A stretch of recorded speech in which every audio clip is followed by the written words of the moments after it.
Hey guys, welcome back to Quick Tech Talk. I'm going to be doing a short unboxing, a little bit of a review today of the new Gigabyte CV27Q monitor.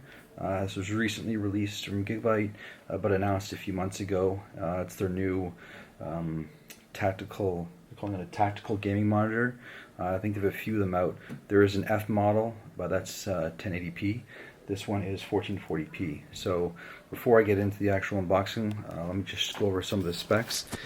This is a VA panel, so keep that in mind, but it's got a lot of the features I've been looking forward to. So I'm really excited to try it out. I'll show you here. Okay, so it is a curved monitor, 1500R, not as steep as the 1800, some of the other models that brands that you've seen.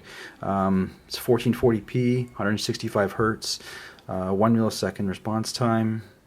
They've got some software game assist, aim stabilizer, 8-bit panel, their black equalizer, DCI P3 coverage, which I'll cover later, and yeah, it's got some RGB backlighting. It does support the HDR 400. And then the one thing I was looking forward to was the AMD FreeSync 2, because there's not many FreeSync 2 monitors out right now, and this is one of the few that's been released within this year. So it does have 2 HDMI ports, 1 display port. So yeah, it checks off a lot of boxes, so I'm really excited to try this out.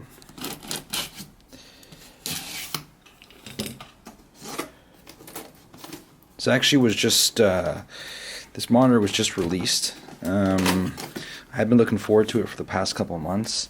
I've been keeping my eye out for it, and it wasn't until, I believe, 2 weeks ago that I saw it listed on Newegg.com. Of course, Newegg doesn't ship to Canada, and it's the only place that had it. Amazon, Amazon.ca, and our chain of Canada computers up here, nobody had it. So it was just a waiting game to see when it was going to come in.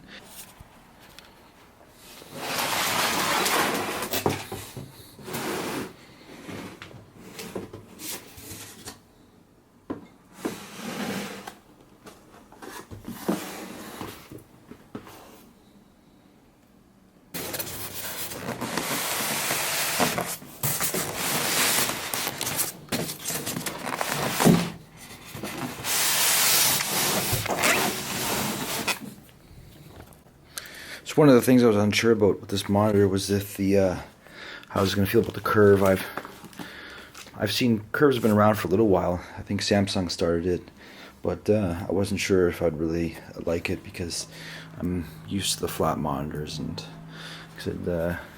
I prefer the flat monitors. I didn't really see a point. If you're getting into ultra wide monitors, I understand like it's nice to have a curve because then you're not really affected by the viewing angles, and you can see. You don't have to kind of stretch over to see the sides of the monitor. But I don't know, on a 27-inch I was a little weary. I could see on 32, but so we'll see how it is. But apparently it's more, makes the games, first-person shooters, more immersive. So I'm looking forward to trying it out. So here's the stand. It's a lot more lighter than the one on the Asus VG27Q. But I have heard from reviewers that even though it's a lot lighter, that apparently it's really sturdy. So instructions, warranty card. Yeah, don't really need that. Won't be reading it. Power cable. Oh, it's actually, I don't know what that is. That England and the UK? I don't know my power plugs for foreign countries that well, but I think England is 3-pronged, but I don't think that's England. This is the North American one.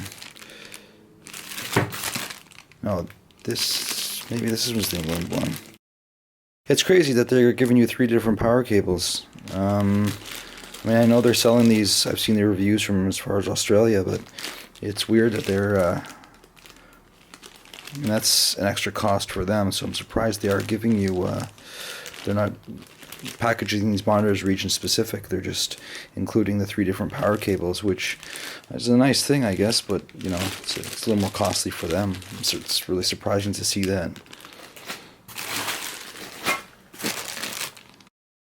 HDMI, probably won't be using this. On my other monitor I'm using DisplayPort, because the problem with the PG27Q is that it has DisplayPort 1.3 and HDMI 1.2, and HDMI 1.2 does not support, I think it only supports 60 Hertz.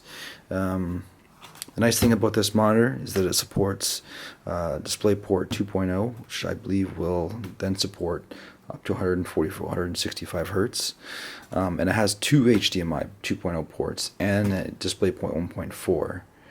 So I'm not sure what the differences are between 1.4. I think it's just some extra bandwidth. But anyways, yeah. So USB cable. Standard with most monitors, USB 3, and there's the display port. So, yeah. All right, meat and potatoes. So here's the stand. It's got a lot of weight to it. It's pretty heavy. It feels pretty solid. It's surprising. It's a lot more heavy than this stand. So that's maybe where people thought it wouldn't be as sturdy. But I don't know. If this is anything to go by, it should hold it up pretty well. I mean, it's just pretty. Feels as solid as the PG279. All right. See if I can pull this up one-handed. Got a nice little joystick down here, same as the my other monitor, which is nice. That's for the on-screen display control. Gigabyte's got a software suite you can install on the computer, so you can hook through the USB cable. You can control all the monitor features directly through their software, which is a nice touch. I believe you can also control the lighting, but if you have any other Gigabyte accessories, keyboards, your motherboard, video card, you can control the lighting through their software too. I'll show you that once I have it installed. So, show you that back here. We have here's 2 USB 3.0 ports, a USB.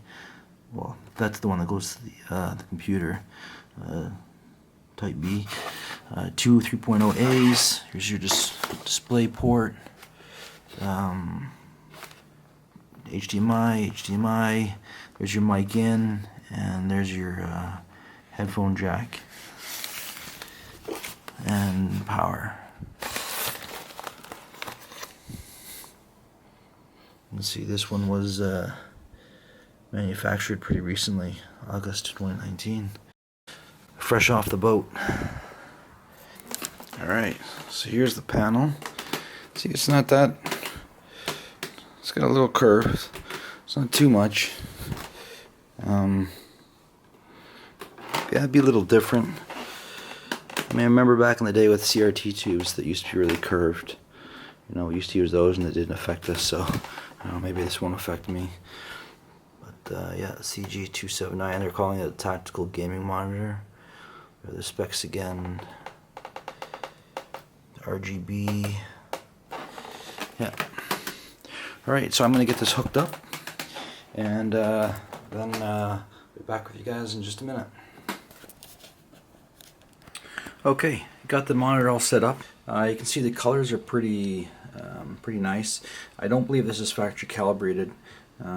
So I might have to do some adjustments, but overall the colors are pretty nice and comparable to the Asus. Yeah, I'm gonna get the other monitor set up, and I'll show you some side-by-sides. So just give me a minute and I'll get that set up. Okay, back, and thanks to some video editing magic, that 1 minute was actually about 48 hours.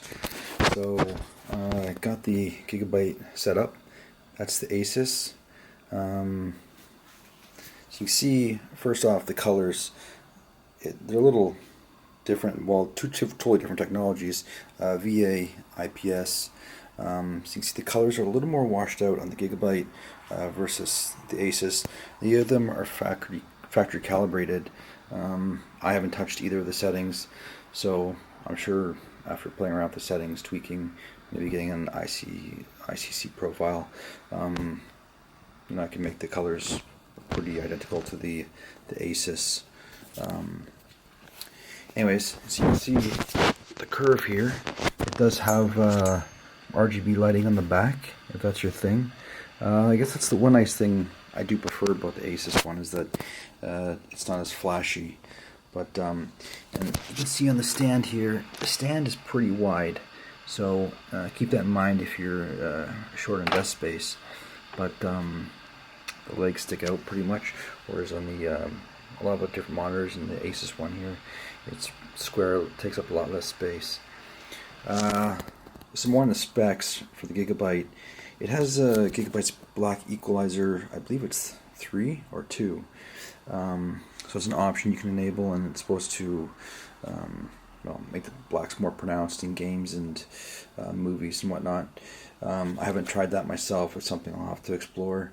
As for the DCI P3 color coverage, I believe it's 95% on the Gigabyte, and I believe it covers around 125% of the sRGB coverage.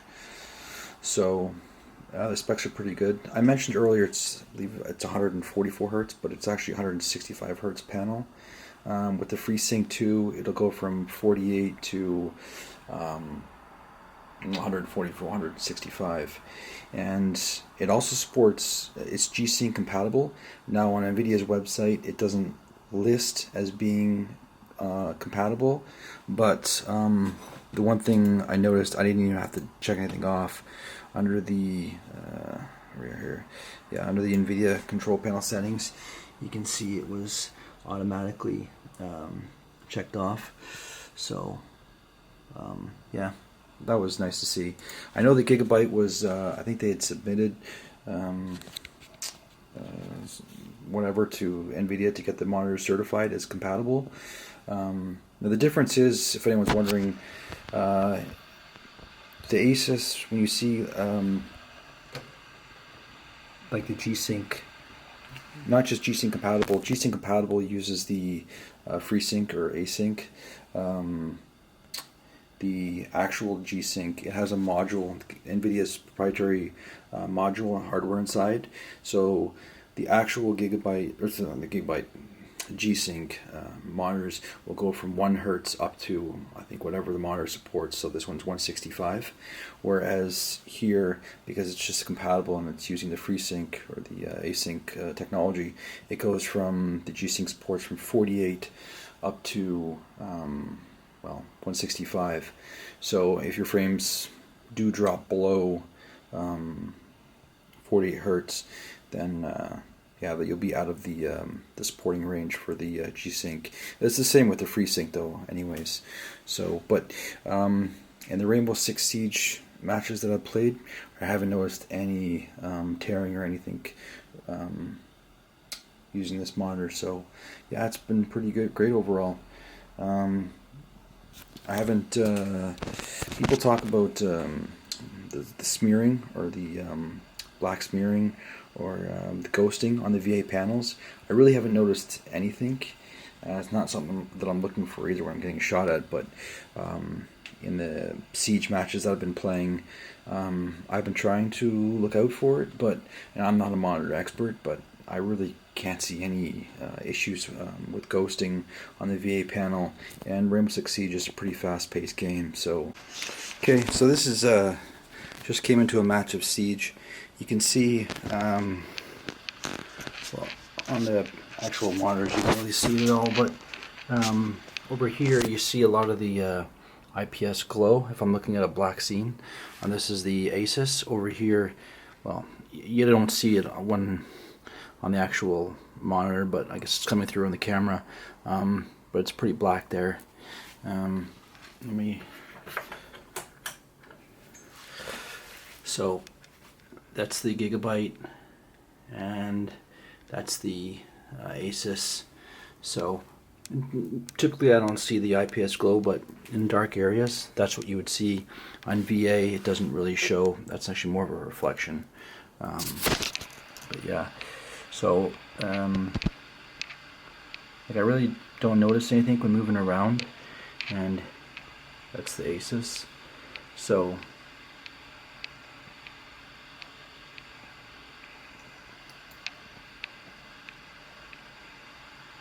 they're both almost pretty equal. I haven't really noticed a difference, but yeah, overall I'll have to try it some more. I'll show you the viewing angles.